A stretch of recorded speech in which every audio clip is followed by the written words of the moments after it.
one of my pet peeves is a competition grid or the axes. For example, you go to a restaurant and you ask the server, how's the steak? What are they going to say other than, oh, it's really great? Yeah, they wouldn't. Right? Yeah. So that's the same thing with the competition grid.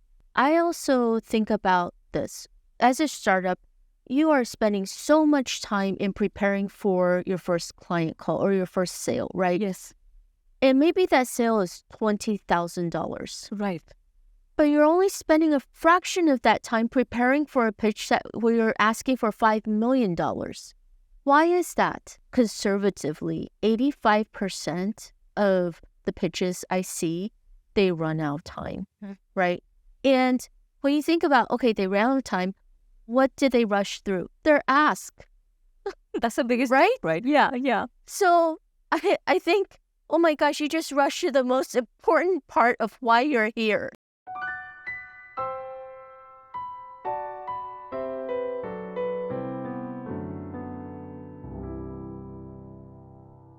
Hello and welcome to another exciting episode of Pitch Cafe podcast. When was the last time you as a founder had a reject on your pitch deck and the investor came back and said, look, your pitch deck is not working? When was the last time you as an investor felt, hey, this founder requires some sort of pitch deck coaching? I cannot get through to this founder. Today's podcast with Patricia Liu, who is a very multifaceted professional here because she has had over a decade of experience consulting with Fortune 500 companies at Accenture. She's also an MIT angel. She has advanced degrees from MIT Boston, but that's not really the takeaway here. The most important thing is I sat through a pitch event with her, and at the end of the event, she told me what kind of pitch decks resonate with an investor. Her approach was extremely first principles, and I spent more time digging in where her thinking comes from. Apparently, she's enabling and helping many Michelin star restaurants succeed in their business, in their restaurant chains. And her job is not only as a startup enabler, but also a startup advisor, where she gets involved neck deep in coaching the founder in building successful businesses. So let's find out from Patricia Liu, what is the secret of a successful pitch deck? She says there is no particular framework for a pitch deck. It is how the founder approaches this pitch deck. It is very first principles. It's very bespoke. Let's find out from her. So we have with us Patricia Liu, who holds the secret. I cannot wait to start this podcast. Patricia, welcome to Pitch Cafe podcast. Thank you. It's so awesome to have you here, and let's get started. Yeah. So Patricia, tell us a little bit about your background. You have been in the tech world. You have advanced degrees from MIT. You're also working very closely with Michelin star restaurants. Who is Patricia Liu? Tell us a little bit about yourself. Well, I have a diverse number of interests, and my background is an indication of that. I graduated from MIT in computer science with my bachelor's and master's. And after college, I went the traditional route. I went to work at Accenture for 10 years in consulting, in technology consulting, where I worked with Fortune 500 companies. And after 10 years there, I thought, oh, let me take a sabbatical and go to culinary school because I've always been interested in cooking. And when I came out of culinary school, the first kitchen I got into was at the French Laundry in Napa. Wow. Mm-hmm. So I decided, well, let me see where this takes me. And so through that journey, I've been able to work with several Michelin star restaurants and chefs. Mm-hmm. I've also worked for international restaurant chains and did restaurant consulting, which is what I also do now. Mm-hmm. And I've also worked for Food and Wine magazine with live chef demos. So just the gamut of things and basically whatever interested me. And with that also is the startups and the angel investing, because in my heart, I'm very much still affiliated with MIT and wanting to know what's the latest and greatest. So, Patricia, you seem to be interviewing candidates for acceptance at MIT, and your opinion is used for admitting candidates into MIT. What do you look for candidates? So I take a different way of looking at whether it's candidates or companies. I really like to look at how they think. So at a very fundamental level, their logic, the way they approach problems. For example, I like to ask the candidates, tell me about yourself. I love to start with that opening question. Why? Because I like to think about what they're focused on. Yeah. How they're thinking about themselves in the world. I like to ask questions about, tell me about the last time you took a risk, or what are some of the challenges that you've had. So just to get a sense of how they experience the world and how they have that perspective about their experiences. Yeah. That's a great way to assess candidates. And, I think from what I know from my interactions with you, you are a first principles thinker. So let's get started with our topic for today. What do you like in pitch decks? So let's put it that way. When it comes to crafting a winning pitch deck, could you break down the key ingredients for us? I know there is no one-size-fits-all formula for a pitch deck. We've said that many times. Every pitch deck is unique. So what is your formula for a winning pitch deck? So I think it's a paradox, right? Because there is no winning formula.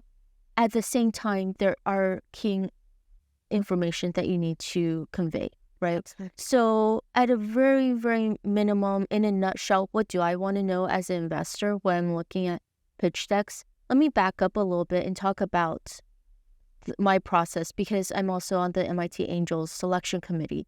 So every quarter I get 30 to 40 pitch decks and I need to rank my top 8. So that means a lot of decks to review. And what do I look for is really, what is their flow, their logic in laying out their deck, right? The sequence, how they're thinking about things. And I look at the slides themselves. Is it, I like to say, I want it to be comprehensive, but not convoluted. Yeah. So give me all the salient details, but don't go into the nitty gritty, because that just confuses things. Yeah, you don't want your PhD the defense thesis charts on the deck unless they're really making a point on the deck, right? Exactly. Because I think some of the things that I see a lot in pitches is it's almost like a research presentation. Yes. And I ask, are you trying to present your research or are you trying to raise money? Because those are two very different intentions and they would be very different presentations. Yeah. And what I have observed in pitch decks is they go through the process of how they built the startup in the pitch deck. That is not what a pitch deck is for. You want to capture your financials and tractions. So, So going back to your initial question, what do I look for? In a nutshell, I want to know what is the problem that you're trying to solve? What is your solution? And how are you going to make money? It's really about those three things. I need to know those three things very clearly in my mind before I'm interested in all the other things that you have to say, right? So, let me break that down for you in terms of, I think pitch decks can be very simple in the sense that I only really need to know 6 things, right? Stemming from what I just said. So basically, describing the problem, describing your solution and your vision, and then describing how you're going to make money. So what are you going to sell, how you're going to sell it, and to whom, right? Very simple. And then, so where you're at with the company, what your near-term plans are, not 2 years, 3 years down the future, down the line, but your near-term plans, who's on your team, and then your ask.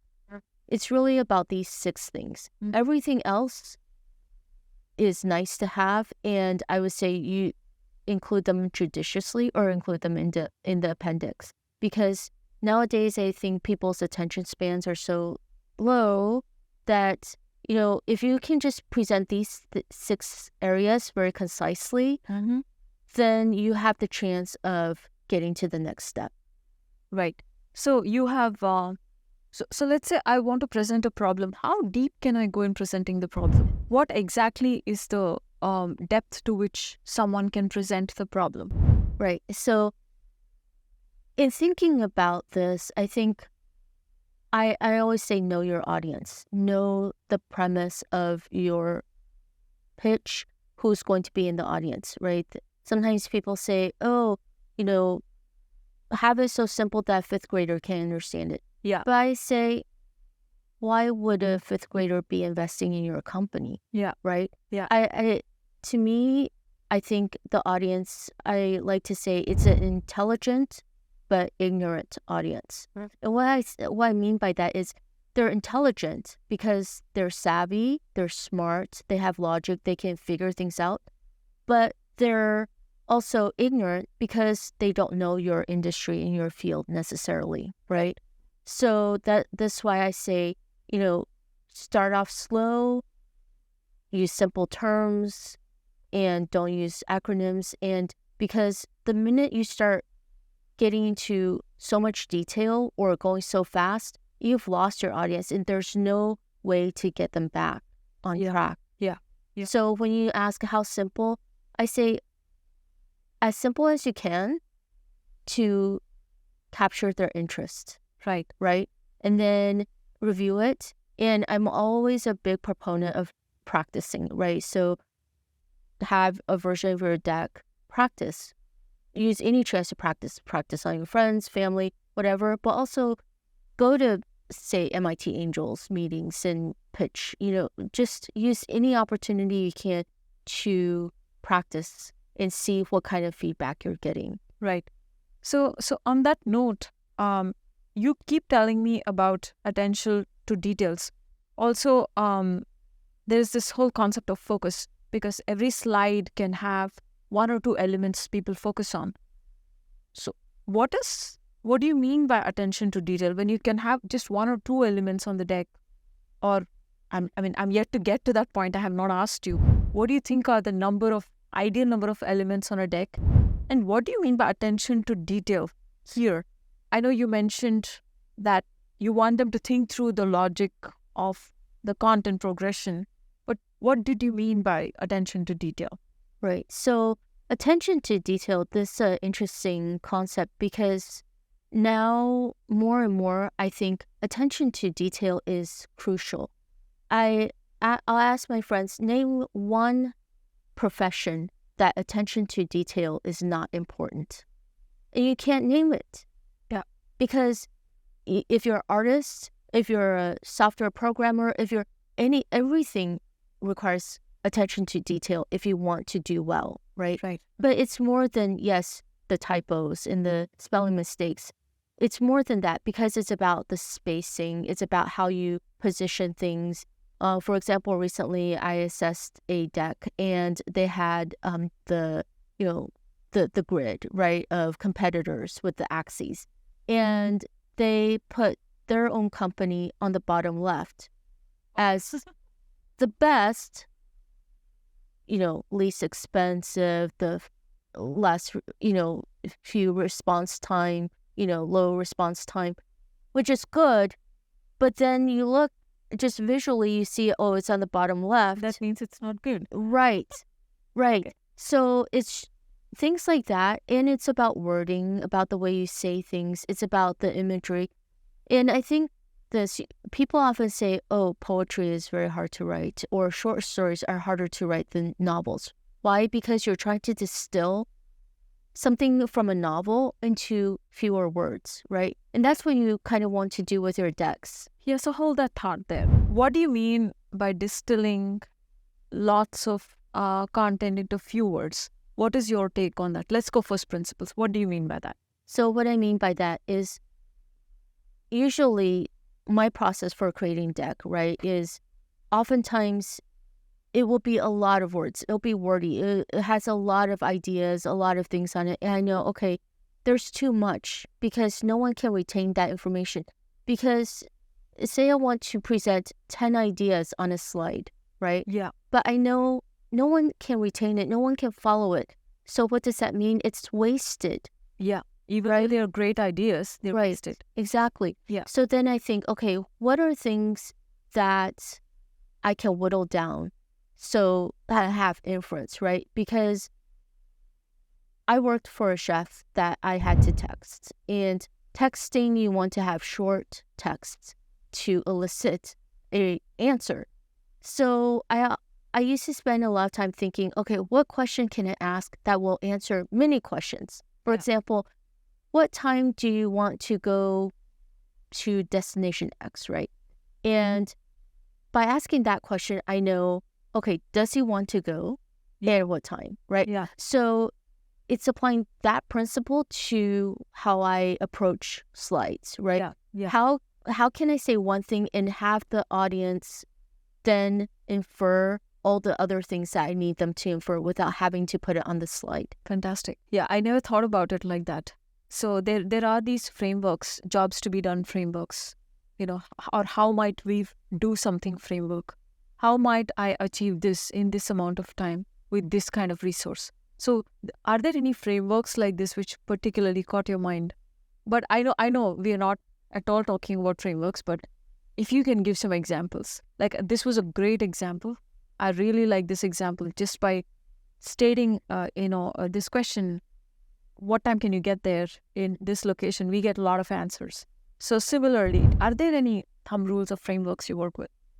So I do think that while I think presentation, these pitch decks, they should be bespoke to every company, there are basic principles, right, of each slide and the progression, right? Yeah. There is, in my mind, there is a bell curve for people, how people think, right? Mm-hmm. And you want to try to arrange your deck in a way that hits most of that bell curve, right? Yeah.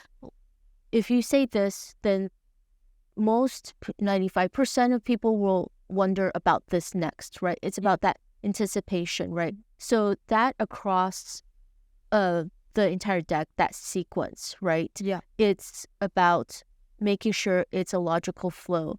That also helps with the way that when you're presenting, it feels like the time is going faster and it's not dragging. Within each slide, I like to adhere by what you learn in grade school, middle school about writing essays. You tell them what you're going to say, you present, and then you kind of summarize. I don't necessarily summarize at the end of each slide, but I will always have a title and a subtitle for each slide. I'm a little bit old school that way because I want to anchor them in what I'm about to say, so they are in that same frame of mind that I'm about to present whatever details. Fantastic. That's a great answer. And I do believe that having a title and a subtitle, even if you've stepped away from the train of thought, you have kind of had a disconnect with the speaker, it kind of brings you back. So this is a very good practice for content tagging, no matter where you are. So this is a great suggestion. So we're talking about attention to detail in pitch decks, and this is something founders really get lost in. So we just scratched the surface with our last question. Let's dig in more. So Patricia, tell us more about what a bad pitch deck presentation looks like. Where can a founder goof up in terms of attention to detail? I know that coming in clumsy or assuming that you know it all and you can keep rambling on, these are all things which investors take note of, and they kind of put it in their notes. And making the first impression counts more than anything else when a founder and investor connects. So tell us all about your observations on what founders are making, are going wrong with. They make mistakes, like these are repeated. No one's talking about it. Right. Like you're sitting here and thinking, why didn't they think about this? They know this. They keep doing it even though they know it. Let's say a founder knows that he's going to take a long time on this deck. Why didn't they do anything about it? So, a couple of things. One is, let me ask you, Vida, would you ever go to a job interview and show up at the interviewer with an untucked t-shirt, ripped jeans, and mismatched socks? No, never. Right. Never do that. And then ask for $5 million. No, I would never do Right. that. Yeah. So, but what I'm seeing now is with a lot of decks and presentations that are done essentially that way, right? You see a deck that's not very well thought out. It's very clear it's an afterthought.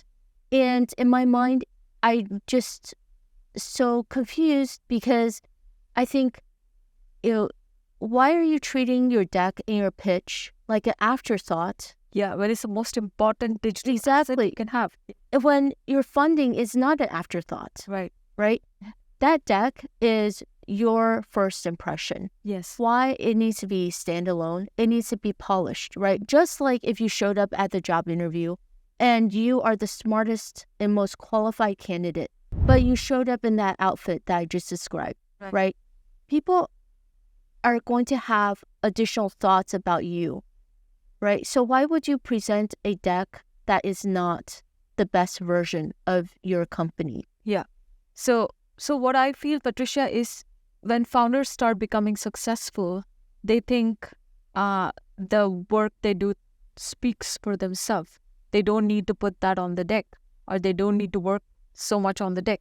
What is your take on this, and how can they change some habits on their deck, which you see repeatedly? Can you go over this, please? So one I mentioned is attention to detail. Yep. Keeping the audience in mind, being in their shoes. So I think having been at Accenture in consulting, I was always thinking about what does a client need? What would they want? That anticipation and really understanding their needs, right? The same with food and chefs and working with chefs, right? And in that, working in food helped me kind of round my experiences in not just clients or with coding or things like that. It's about the whole experience. How do we provide a flawless experience, right? So it's from the moment from that you meet them all the way through the end. It's always that same quality. So this is essentially what the TED kind of speakers do. The speakers, on an international stage who get paid a lot to speak on stage. So they're sitting in the audience shoes and mapping every step. Is this a magical skill, or can this be acquired? Someone like who don't do this for a profession, how do they learn this? So I think if you're smart enough to start a company and come up with that idea, you have the intelligence to figure this out, right? And it's not a formula. It's really stepping up and really thinking through, okay, what might they want to know, the audience? What is my audience wanting to know? What might their questions be, right? And this is kind of ties back to what we were talking about practicing, right? Because if you're practicing at angels meetings, take note of the questions you're being asked. How often are those same questions repeated? Because that's an indication to you that you're missing something in your deck or even your business idea, right? And think about, how much interest are you generating? How many people are coming up to you excited after the presentation or after the event, right? Those are all indications that you should be paying attention to. And lastly, ask for feedback. It's so interesting. I hear a lot of these companies, they just leave right after the event. And I think, don't they want to know what we're thinking? Yeah. Because feedback is a gift and it's valuable. Why not take advantage of trying to get some? And I say practice on even little events because that's going to get you to the bigger events. Exactly. No, I agree with you. When you're failing in front of a smaller audience who are more casual about these things, then you know where to get your things act together, and then you're much more ready for the larger audience. That's why, if you look at these professional speaking, companies like, the TED, they have a TEDx where they screen speakers and then they bring them to the main stage. Even Toastmasters does that. They have local chapters, and once they go through the district level or, they go to the higher levels, then they come to the international speaking stage. So every speaking gig is like that, whether it's a pitch event or even your founder presentations where you're presenting your idea for a technology audience. So every presentation is like that. So essentially, this is a communication and presentation problem. Is that correct? It is, but it's more than that, because I often say, when people say, oh, I need to watch what I say, and I often will respond, you may want to consider watching what you're thinking, because how you're speaking is a reflection of what's in your mind, right? So it's really about, when I talk about the deck, it's a form of communication. How you present is a form of communication, right? But it's an insight into your mind. And when I'm an investor, but I don't necessarily know your field that well, right? Mm-hmm. But I also want to invest in a company where I have confidence in the founder's way of thinking. I know that they can solve problems in a way that I have confidence in. Yeah. Can you train your mind to think in such a way that when you speak about your company, people are going to be wowed by it? Is this something you can train people? I think you can, but it does take work, because we all have friends or people that we know who tell a story and you wonder, okay, they just skipped over some details. I'm not even following. On the flip side, we have other friends who go into so much detail that we're completely lost. Yeah. Right? Yeah. And I use every opportunity of interacting with people, I think about not so much to criticize, but to think about how would I improve something. Yeah. So, just now you were referring to a quote when we were, starting this podcast. I don't know much about your field, but I want to know, what was that quote? Can you double click on that? Right. So I think when I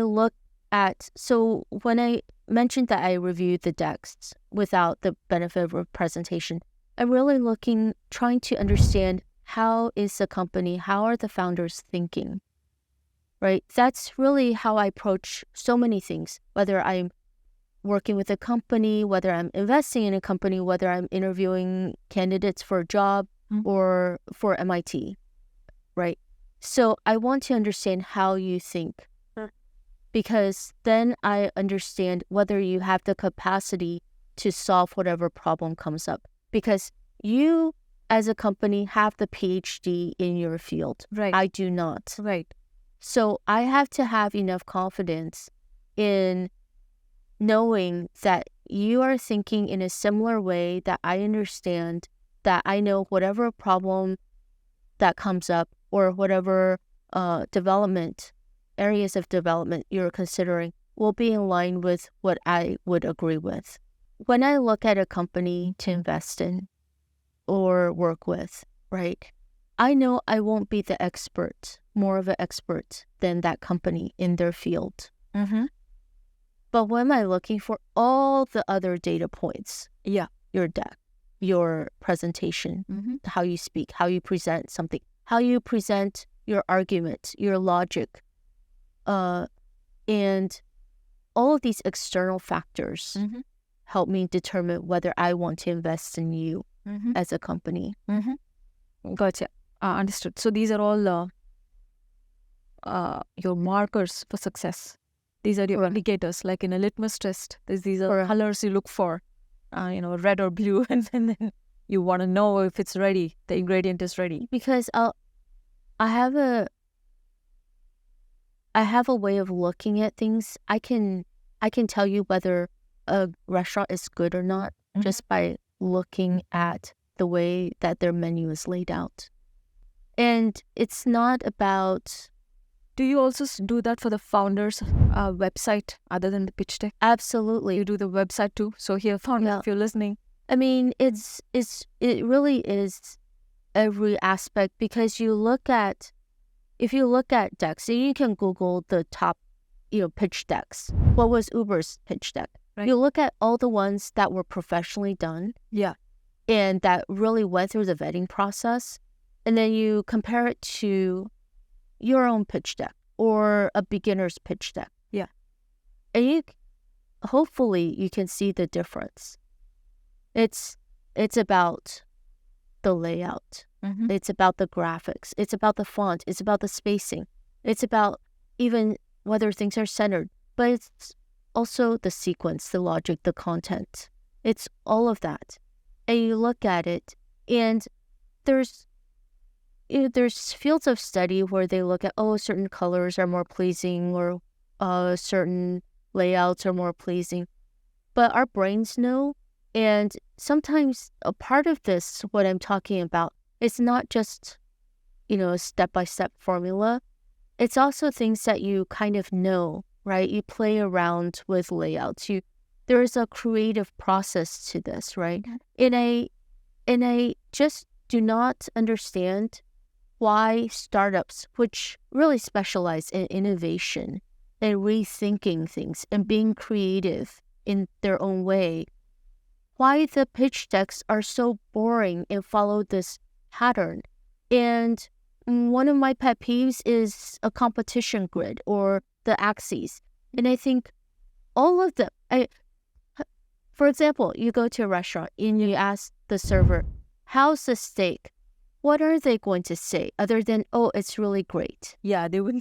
They would. Right? Yeah. So that's the same thing with the competition grid. Yeah. What is that going to say? Oh, yes, we are not very good in this area.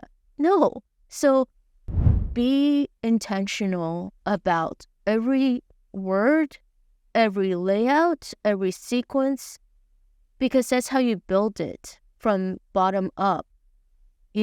Everything is intentional, that you can explain why is something there. Yeah. Right? So Patricia, you were saying that the founders should practice their pitch. Yes. And you and I were at a pitch presentation session, and we saw like 7 to 10 decks that day. And, you saw one of these founders raising $5 to $7 million. He ran out of time. Yes. And he was not apologetic about it at all. I think so. When I talk about practice, it means really practicing for every single type of scenario, right? Because I also think about this. As a startup, you are spending so much time in preparing for your first client call or your first sale, right? Yes. And maybe that sale is $20,000. Right. But you're only spending a fraction of that time preparing for a pitch where you're asking for $5 million. Why is that? Yeah. Right? Yeah. You need to be practicing with the time allotted, because I would say conservatively, 85% of the pitches I see, they run out of time, right? And when you think about, they ran out of time, what did they rush through? Their ask. That's the biggest, right? Right. Yeah. Yeah. So I think, oh my gosh, you just rushed to the most important part of why you're here. Yeah. What were you thinking? Yeah. Right. If you had just practiced even twice, you would have seen that you would have run over. Mm-hmm. So Patricia, let me ask, why don't founders spend enough time on thinking through these things? Like, why do they rush to the ask part? Where do they start getting lost in the details? What is going on? Because I think most people think that their product will speak for themselves, right? And the only thing that we might practice for is a job interview. And I keep going back to this job interview analogy. But in a lot of ways, it is a job interview of sorts, right? But everything else we think, if I just do a good job, I'll get promoted. If I do a good job, I'll get that funding. But it's so much more than that. And we know that. We see it in everyday evidence around us. Mm-hmm. But we don't want to put in that effort to just practice. Why? Because it's painful. It's uncomfortable. You have to think about what you're doing in public setting, in public speaking setting, right? Yeah. So people just think, I'll do it some other time. It's a low priority. But it can't be a low priority. It is as important as how you're approaching your company or making your product, right? Because you need that funding. That's why you're out there. Yeah. So you have to put as much effort into that as you want that funding. Mm-hmm. on that note, we saw a couple of pitches, you and I, we were together, and then there was this founder, he went over time. He didn't realize he went over time. What do you tell when you meet founders like that? It seemed like a great idea. He's raising pre-series A. He's done this a bunch of times. So why don't they correct themselves? I know it comes down to practicing this, but what else can they do differently about this? How can they approach this differently? How can they sit in your shoes? What is the easiest way to do that? By recording themselves and listening, by attending pitches and evaluating other people's pitches and seeing what happens. Because say you are presenting and you ran out of time and you think, oh, great, they gave me the 2 extra minutes. But what did that 2 extra minutes really buy you? Yeah. The audience did not want to hear 2 extra minutes. Yeah, they came prepared for 5 minutes, yeah. Right. And the other thing is, what's so funny is these founders are not in those discussions afterwards, right? Where we're discussing among the group about the company. And so often, even the ones that run over, we're discussing amongst ourselves. Did you really understand what they're selling? Did you understand how they're going to make money? And I think, okay, they ran over that time, or even if they were within their time, they just presented 20, 30 slides. And we as an audience still don't know what their product is. Yeah. Right? So the pitches that we attended last time, there was one company where we thought we were discussing amongst ourselves, oh, how do you think they're making their product? Oh, I think it's this. Oh, maybe they're selling this. Not really sure. Did they say they're selling to?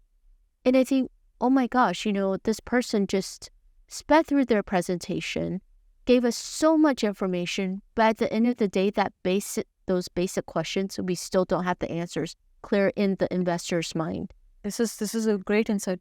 So founders, if you're presenting to investors, what is the investor eager to listen to? What does he want to hear? Those are the things you want to capture minimalistically and with enough context on your slides. Now, with that, I want to ask you about how pitch presentation sessions are done. I've been getting requests from founders that they want to huddle with a couple of investors and they want to spend an hour with the investor showing their deck. So what do you think about that style of presentation? I know investors get like over 1,000 decks maybe, professional venture capitalists, maybe for every 2 months they're looking at 1,000 decks, or they have a screening system and AI does this for them. What needs to be done differently, or is it working? This whole 5-minute thing. Let me ask you this. Other than a TV show, when was the last time you sat through a lecture, an hour-long lecture, and you were enthralled from beginning to end? I don't know. Unless it had a lot of stories, I don't remember. Right, exactly. So why would you request for an hour meeting? It makes no sense to me. I would say break it up into a series of meetings, right? Because people need time to digest what you just told them. And you want to maintain that level of excitement, right? And then meet them again to answer questions and talk more. People can only absorb so much, especially nowadays. People don't have that patience. They're inundated with content. Exactly. Yeah. An hour is so long. Yeah, an hour is long. So, well, that's a good point. Since I was trying out new things, I thought, I'll try this format out. And seems like you sound like the other investors as well. They're like, this person talks too much. 1 hour is too long. So what would be the ideal time for a founder after the pitch session to huddle with the investor and, have this time segment blocked out? Like, what is a good... So after the initial pitch, which I think ideal length of pitch is between 5 to 10 minutes. 5 minutes is pretty short to get all the information in, but 10 minutes I would say 8 to 10 minutes is kind of the sweet spot, right? After that, I would say maybe a 45-minute meeting to an hour, but it really depends on the questions that are being asked. It doesn't hurt to start with a shorter meeting and then call another one afterwards. Yeah. right? Yeah, because the investor has thought through and they will have a lot of questions. And the founder should wait for the investor to state their question properly and not, start presenting their own thoughts in the second meeting, because the investor has thought through, they're coming from their world and they have lots of questions they want to ask the founder. So this is something I'm learning as I watch the founders. That's a good point too, because I think when I speak to founders, even about their decks, right, I'll raise some suggestions, and many of them will say, they'll defend, why did they do that? Why did they do this? And I think I'm just giving you suggestions. However you want to do it, it's up to you. Whether you even want to follow through, it doesn't matter to me. But I understand the company is their baby, and so they want to defend why they're doing this or that. I would say almost at the first half of the meeting, just listen. Just listen to what they have to say. Because most likely whatever is being asked or feedback given is going to be the story of all of your investors. Yeah. No, absolutely. I agree with you. And investors come from first-hand experience because they're constantly listening to pitches. And as the investment landscape is changing with the market economics, they're going to change their approach to investing as well. And that's the time they talk about it. And you want to be very sharp in picking up, their intent. So with that, there is another concern which a lot of my founders have. So people are educated in different geographical locations before they come to the United States, or they start interacting with investors here in Silicon Valley. How do you how do you separate the founders' a cultural inclination to build a deck? So some cultures are very verbose and they like to build a story, and when they come to the Valley, they want crisp and accurate decks. How do you help the founder bridge that? Or is there a way to coach a founder where, the country they come from, it asks for elaborate decks? How do you navigate that bridge? That's a very complex question. I would first ask you, 1 + 1 = 2, Right. worldwide, right? So that in a nutshell is your logic. Your logic is going to be pervasive anywhere, regardless of what country is submitting their decks. That I can tell. Okay, most investors can tell. In terms of how much stories or how much content that you provide, I say every culture has poems, right? Right. Has poetry. What is poetry? It's distilled from something much more verbose. Yeah. Right? And it's so much harder because you're trying to say something in so many fewer words. Every deck should try to go for that, right? I'm not familiar with other the decks from other countries where you need to have more stories. I tend to think people's attention span is pretty similar across the world. So I have faced that because I shortlist decks from different parts of the world. In certain parts of the world, I feel they're more verbose. They want to say a lot of things on the deck, and they want to make it look grand rather than crisp. So that's the reason I was asking. But now I understand 1 + 1 = 2 all over the world. It's not going to change. Founders all over the world speak the same language with the investors. Are you able to read your investors' prime concerns and assessing your business? And that's what you want to go with. I also want to say that people can see through this. They can see through it, yes. They can see through a lot of grand text, grand verbose, marketing positioning. Yeah, they can see through that. Yeah. So I encourage people to think about it. It's almost insulting sometimes when I see decks that are so poorly prepared, because I think you as a founder have wasted your time in creating something that is not very helpful to anyone. Yeah. And I'm reading this angry because you're giving me something that is really not. Is it really a reflection of your company? Yeah. If it is, then I'm troubled. If it's not, then why did you give me something as your first impression for me to see that is not indicative of what your company stands for. Yeah. No, this is amazing. So, Patricia, this is awesome first principles analysis of building a pitch deck. I'm really fortunate to be doing this session. This is, I would say, distilled wisdom from probably all investors all over the world. This you're giving us in a nutshell. I want to ask you this. You say you want to see how founders think, and that's what the deck should reflect. How do you train yourself to think better? What has worked for you? Because I know thinking reflects in communication and speaking. How can somebody train themselves to think better? By just improving on themselves a little every day. It's not, so I say this about the pitch deck process, but it's really applicable to anything. Like your star restaurants. Work on it every single day. Mm-hmm. You need to have a good pitch deck. Why? Because oftentimes that's your calling card to get into the door of any place. Right. So, but you can't just say, okay, I'll work on it on Saturday and then I'll work on it again in a month.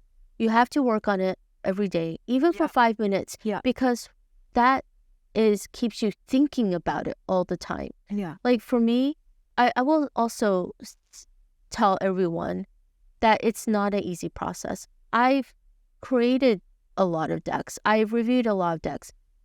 It's a painful process. I write a lot of documentation, and I can say that every person that I've created documentation for, they love it. But that process is harrowing for me, right? Yeah.